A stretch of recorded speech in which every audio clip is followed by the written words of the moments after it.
Aujourd'hui lire Les âmes mortes, écrite par Nikolaï Gogol. Premier chapitre. La porte cochère d'une hôtellerie de Chef-lieu livra passage à une assez jolie petite calèche à ressort, une de ces britchkas dont usent les célibataires, commandants et capitaines en retraite, propriétaires d'une centaine d'âmes. Bref, tout gens de moyenne noblesse. La calèche était occupée par un monsieur, ni beau ni laid, ni gras ni maigre, ni jeune ni vieux. Son arrivée en ville passa inaperçue.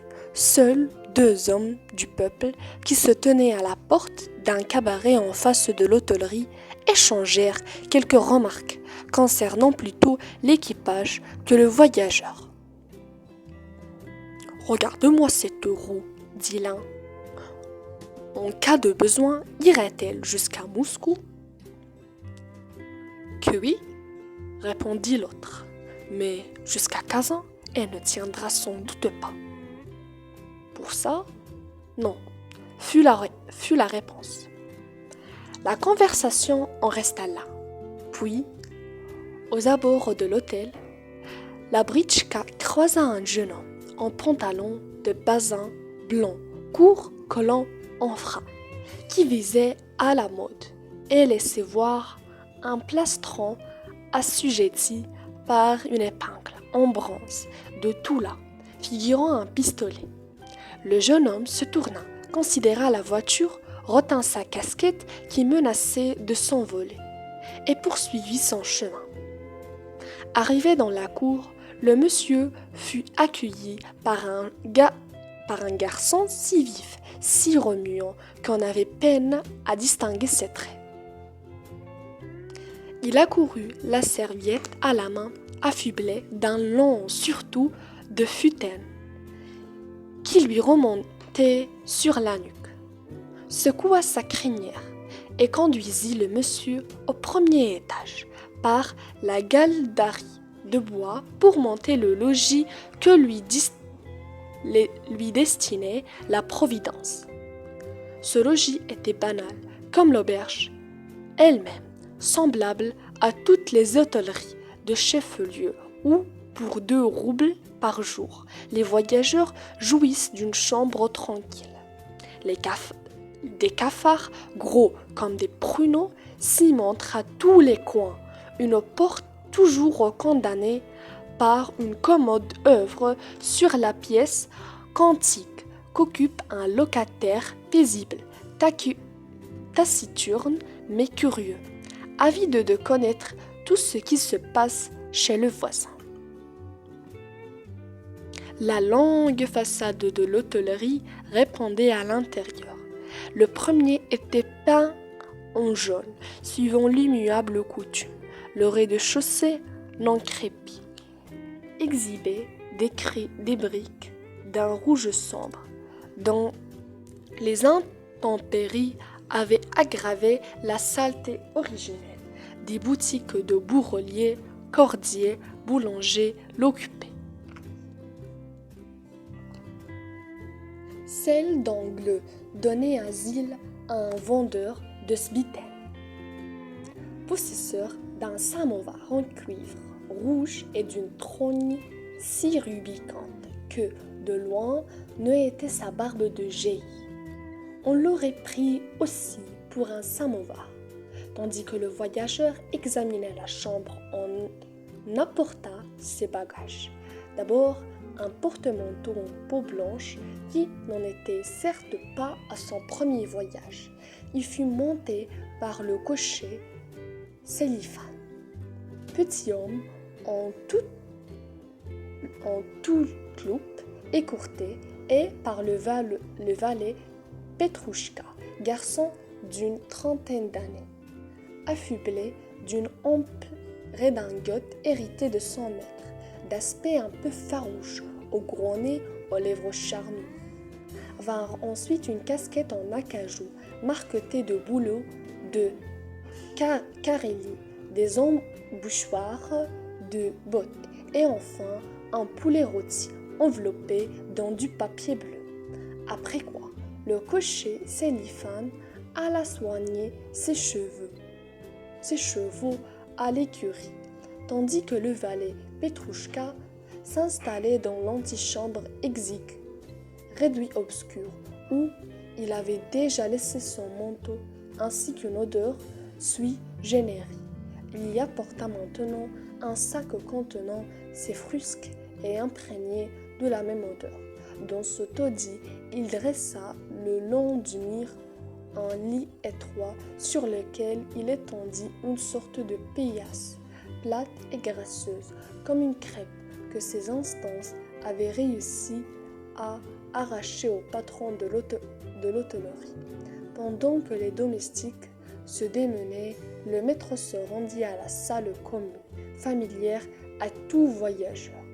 Les mêmes murs peints à l'huile, noircis en haut par la fumée, encrassés en bas par les dos des clients de passage et surtout des marchands du cru qui viennent à 6 ou 7 prendre le thé les jours de marché. Le même plafond enfumé, le même lustre dont les pendeloques teintent chaque fois que le garçon court sur la toile cirée usée en brandissant un plateau où les tasses se pressent comme les oiseaux au bord de la mer. Les mêmes tableaux à l'huile occupant toute la longueur de la paroi. Bref, ce qu'on voit partout. La seule particularité était une nymphe à la poitrine d'une invraisemblable opulence.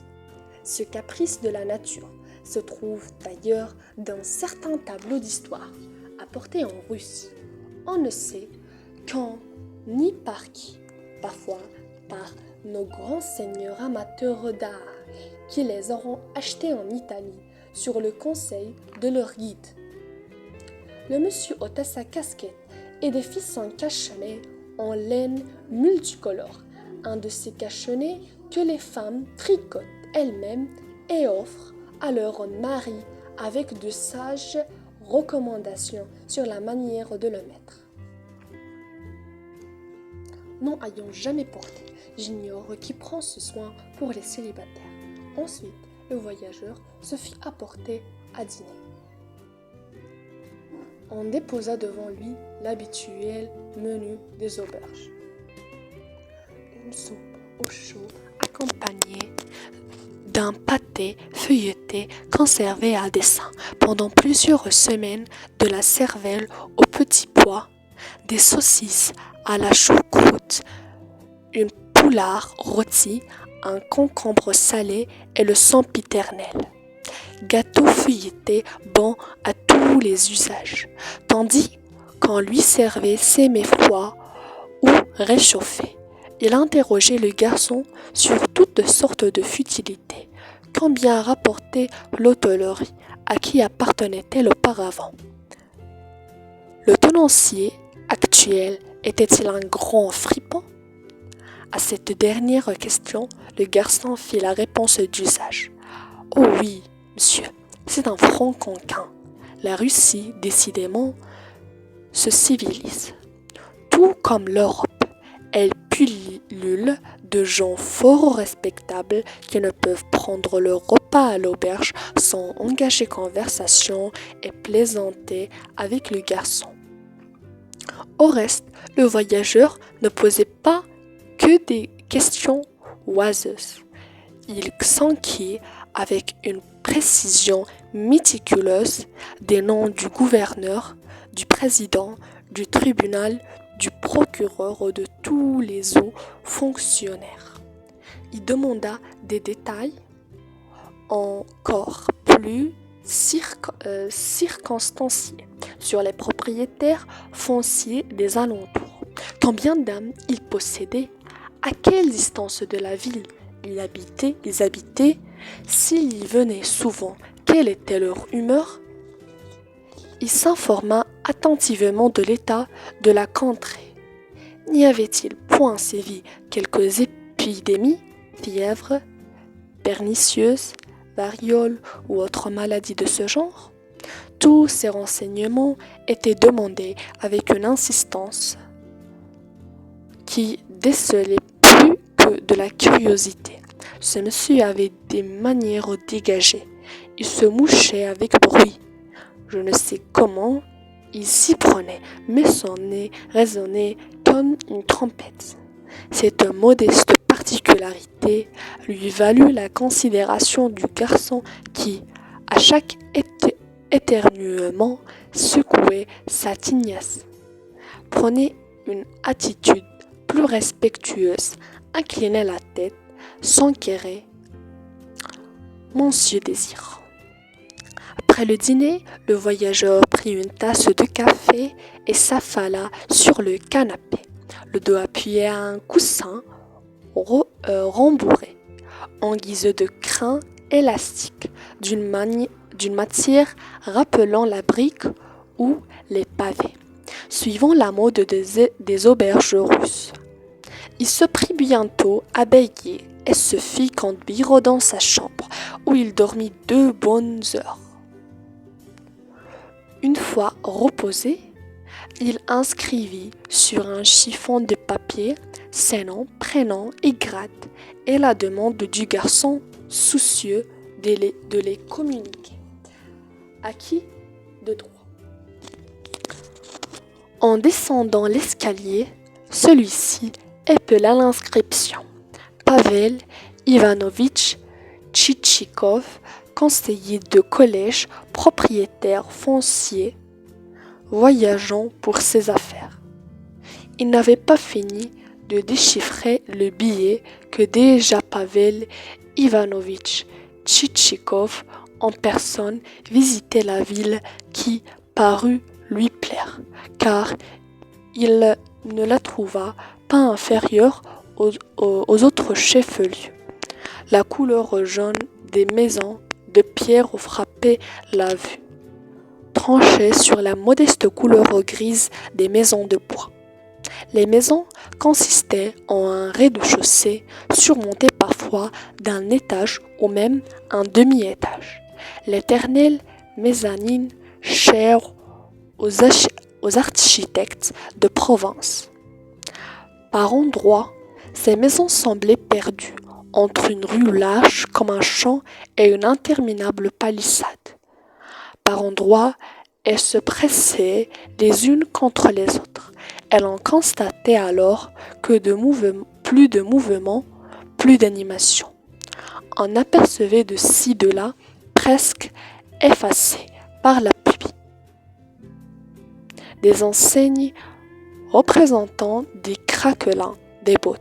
Un pantalon bleu désignait la boutique d'un certain tailleur d'Arsovie. Des casquettes,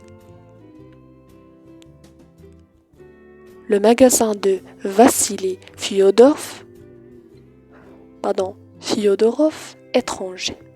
Plus loin, un billard autour duquel 2 joueurs affublés de fracs semblables à ceux des invités au 5e acte de nos pièces visaient, les bras légèrement rejetés en arrière, tandis que les jambes, écartées, achevaient un entrechat.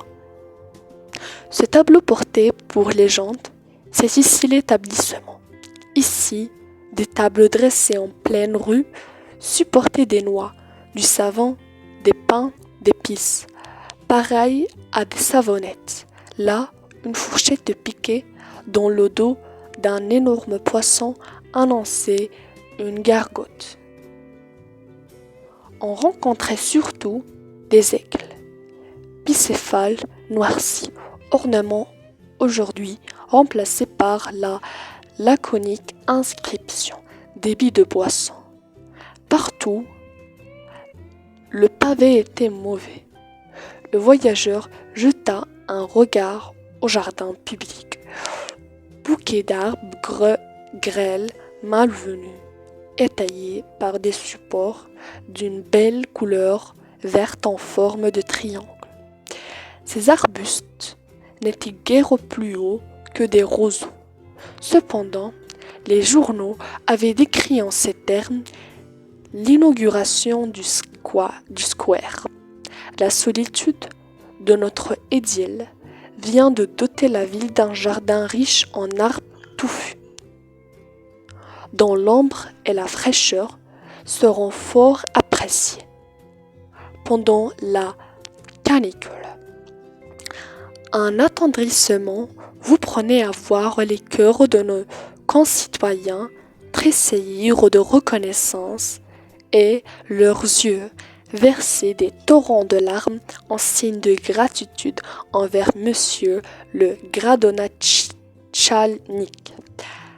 Après s'être informé auprès d'une garde de ville du chemin le plus direct pour se rendre à l'église, au tribunal, chez le gouverneur, le voyageur s'en alla considérer la rivière qui coulait au beau milieu de la ville. En chemin, il arracha une affiche clouée à une colonne et l'emporta pour la lire chez lui commandément. Il dévisagea une dame assez jolie qui passait sur le trottoir de bois, suivie d'un groom en livrée militaire, un paquet à la main. Après un dernier coup d'œil d'ensemble pour bien se rappeler la disposition des lieux, il regagna tout droit son logis, dont il grimpa l'escalier avec l'aide du garçon. Il prit du thé, se fit apporter une bougie, retira l'affiche de sa poche, l'approcha de la lumière et, en commençant la lecture, en fermant à demi l'œil droit, ce placard ne contenait d'ailleurs rien de bien intéressant. On y annonçait un drame de Monsieur Kotzebue, dans lequel Monsieur Popliovine tenait le rôle de Rolla et Mademoiselle Ziablov celui de Cora. Les autres acteurs étaient encore moins connus. Il lut pourtant les noms, arriva au prix des places, remarqua même que l'affiche provenait de l'imprimerie officielle. Alors il la retourna, examina le verso, mais n'y ayant rien découvert, se frotta les yeux, replia le papier et l'enferma dans le coffret où il avait accoutumé de déposer tout ce qui lui tombait tout sous la main. Il termina, je crois, sa journée par une portion de veau froid arrosé d'une bouteille de kvass mousseau et s'endormit en tonitruant du nez, ainsi qu'on dit en certaines parties du vaste empire russe. Le lendemain fut entièrement consacré aux visites. Le voyageur en rendit à toutes les autorités. Il présenta d'abord ses respects au gouverneur, lequel se trouva naître de même que Tchitchikov, ni gros ni maigre. Il portait la croix de Sainte-Anne au sautoir et était même, disait-on, proposé pour le grand cordon. En demeurant un brave homme qui, à 16 heures, ne dédaignait pas de broder sur tulle. Puis il alla chez le vice-gouverneur, le procureur, le président du tribunal, le maître de police, le fermier des eaux de vie, le directeur des manufactures de l'État, etc. Il est malheureusement difficile de se rappeler tous les puissants de ce monde. Disons seulement que Tchitchikov ne négligea personne, présenta même ses hommages à l'inspecteur du service de santé, ainsi qu'à l'architecte provincial, et demeura longtemps pensif dans sa calèche, cherchant en vain quel fonctionnaire il pourrait bien encore aller voir. En s'entretenant avec ces détenteurs du pouvoir, il sut habilement flatter chacun d'eux. Au gouverneur, il laissa entendre qu'en pénétrant dans sa province, on croyait entrer au paradis. Les chemins y étant doux comme velours, et que les ministres qui nommaient d'aussi sages magistrats méritaient de grands éloges. En maître de police, il insinua quelques paroles louangeuses sur la bonne tenue des gardes de ville. Se trompant à dessein, il donna 2 fois de l'excellence au vice-gouverneur et au président du tribunal. Ces simples conseillers d'État se montrèrent extrêmement flattés. Aussi, le gouverneur l'invita-t-il, le soir même, à une soirée familiale. Les autres fonctionnaires le prièrent à dîner, qui a une partie de Boston, qui à prendre le thé. Le voyageur ne parlait de lui-même qu'avec une extrême modestie, en usant de lieux communs et en donnant à ses phrases un tour livresque. Un insignifiant ver de terre comme lui ne méritait pas de retenir l'attention. Il avait au cours de son existence enduré bien des épreuves. Employé au service public, sa droiture, lui, avait attiré beaucoup d'ennemis, dont certains avaient même attenté à sa vie. Il cherchait maintenant une retraite paisible et, passant par cette ville, il jugeait de son devoir de présenter ses hommages aux autorités. C'est tout ce qu'on put apprendre sur le nouvel arrivant, qui ne manqua pas d'ailleurs de se montrer à la soirée du gouverneur. Il s'y prépara pendant 2 heures et montra un souci de toilette peu commun. Après une courte méridienne, il se fit donner de quoi se laver et se frotta longtemps les 2 joues en les gonflant à l'aide de sa langue pour les mieux savonner. Il s'empara ensuite de la serviette jetée sur l'épaule du garçon et, lui ayant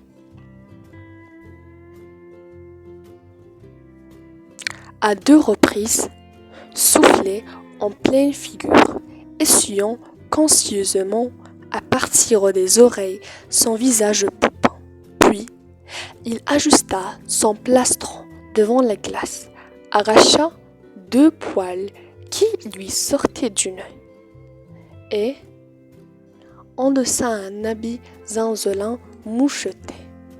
Une fois dans sa voiture, il roula par les rues larges à n'en plus finir, s'éclairait de loin en loin. La faible lueur tombait d'une fenêtre. En revanche, l'hôtel du gouverneur était illuminé comme pour un bal. Équipage aux lanternes allumées. 2 gendarmes devant la porte, cris de cocher. Dans le lointain rien ne manquait à la fête. En pénétrant dans la grande salle inondée de lumière, Tchitchikov dut un instant fermer ses yeux, ébloui par le violent éclat des bougies, des lampes, des toilettes.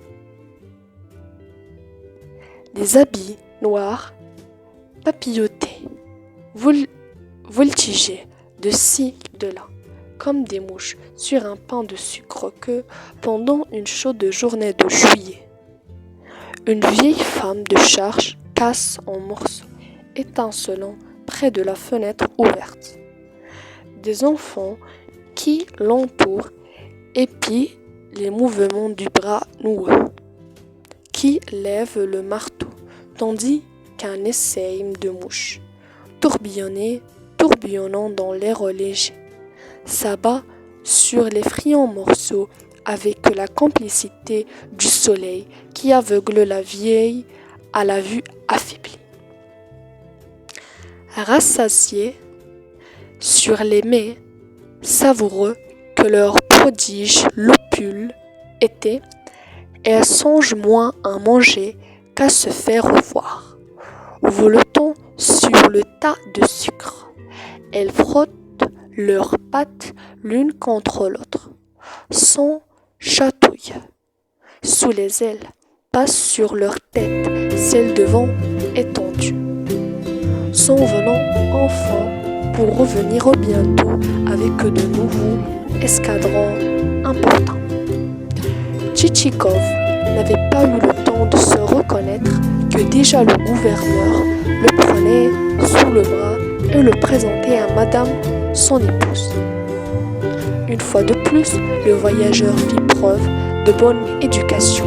Il débita un compliment fort saignant, celui qu'on pouvait attendre d'un homme entre deux âges et de grade moyen.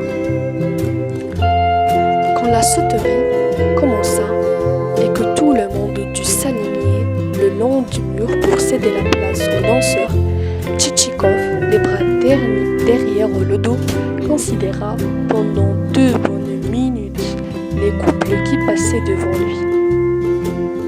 Beaucoup de dames étaient habillées avec élégance, d'autres affublées à la mode de province. Les hommes, comme partout, se divisaient en 2 catégories.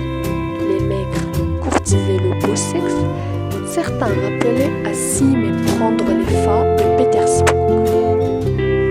Comme eux, ils portaient des favoris féminins avec art, bien exhibés, des visages rasés de près. Comme eux, ils affectaient avec les dames des manières désinvoltes et leur tenaient en français des propos badins. Les gros ou ceux qui, comme Tchitchikov, n'étaient ni gras ni maigres, ne souciaient fort peu de galanterie et guettaient à tout instant la venue du domestique chargé de préparer les tables de whisky. Il étalait des faces replètes aux traits arrondis, accentués, marqués comme un chai d'aucun, de verrues ou picotés de petites vérolles. Il ne se coiffait ni en toupet, ni en boucle, ni à le diable m'emporte, mais portait les cheveux courts ou coulés au temps. Certes, c'étaient les plus hauts fonctionnaires de la ville. En ce bas monde est là. Les gros s'entendent mieux que les maigres à arranger leurs affaires. Ceux-ci sont le plus souvent surnuméraires. On ne les charge guère que des missions sans conséquence. Ils frétillent de ci de là. Leur existence est inconsistance, précaire. Les gros, au contraire, se carrent dans des emplois de tout repos. La place est bonne. Ici, cramponnée. Elle pliera peut-être sous les yeux, sous eux, mais ils ne la lâcheront pas. Ils ne sacrifient guère à l'apparence. Si leur habit est de moins bonne coupe que celui des maigres, leur casquette est mieux gardée. Au bout de 3 ans, le maigre n'a plus une seule âme à s'engager. Pendant ce temps, le gras achète en douceur, au nom de sa femme, une maison à bout de la ville. Puis une autre à l'autre bout. Puis un amour, ensuite un bourg, avec toutes ses dépendances. Finalement, le gros, après avoir bien servi Dieu et l'empereur et s'être acquis l'estime générale, prend sa retraite dans ces terres, où il tient table ouverte et mène la bonne vie de seigneur de village. Mais bientôt, ces maigres héritiers gaspillent à la Russe la patrimoine. Avouons-le, tel était à peu près le raisonnement que se tenait Tchitchikov en contemplant l'assemblée. Aussi finit-il par rejoindre les groupes. Il retrouva parmi eux des visages de connaissances, le procureur, sombre, taciturne, aux sourcils épais et dans l'œil gauche, légèrement clignotant, semblait insinuer, passant donc dans la pièce voisine. J'ai 2 mots à vous dire. Le directeur des postes, noble, spirituel et philosophe, le président du tribunal, homme fort aimable et judicieux, tout accueillir Tchitchikov comme un vieil ami. Il répondait aux compliments par un salut de bien, non dénué de grâce. C'est alors qu'on le présenta à 2 gentilshommes, compagnards, le très courtois et très affable Manilov et lourd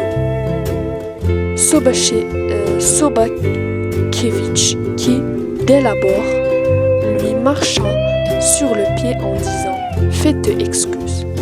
On l'invita bientôt à une partie de whist, en lui tendant une carte qu'il accepta avec un salut du même genre.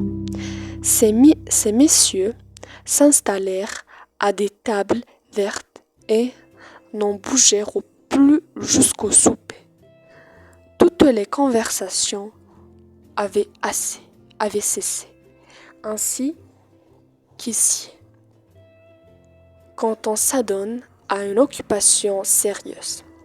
Bien que très loquace, le directeur des postes, une fois les cartes en main, prit une physionomie